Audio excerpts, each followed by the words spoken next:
Brilliance Audio presents the unabridged recording of Can't Stop Loving You by Miranda Liasson, performed by Amy McFadden.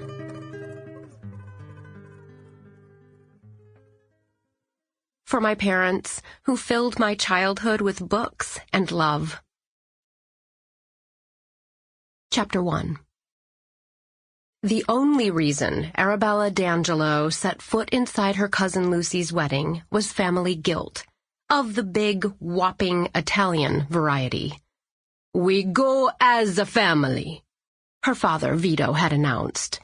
More like pronounced in his heavily accented English. So there they were.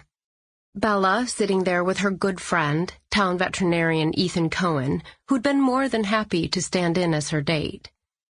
She couldn't think of a better person to help buffer the awkward comments of her former high school classmates, many of whom had come into town for the wedding. On one side of her father, her sister, Gina Maria, gave her a sympathetic glance. Gina's husband, Manuel, kept glancing at his watch, probably thinking that the clock was ticking on the babysitter, and if they could just get home before exhaustion set in, there might still be time for Saturday night fooling around. On the other side of Vito, Aunt Francesca sat, her posture rigid, looking like she'd come straight from the confessional. "This wedding feels more like a funeral," Aunt Fran said, draining her wine.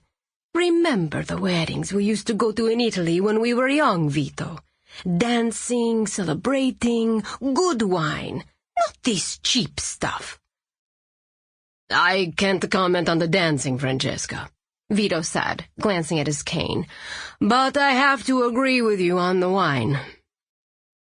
Only her younger brother, Joey, looked happy, probably because he was 18, and thanks to his many cousins, he'd have all the booze he wanted, plus a chance to hit on the junior bridesmaids. What wasn't to like? "Bella, go bring a plate of cookies for us, huh?" her father called out. He was old school. The parents' command, the kids hop to it. Or, rather, the female kids. His body might be recuperating from back surgery, but he hadn't lost his Army drill sergeant tone. Post-op pain had simply bumped his demeanor from a 9 to a 10 on the surliness scale. Bella got up and ruffled Joey's hair, which earned her a duck and a what-the-hell look. She pointed a finger at his face. "Behave."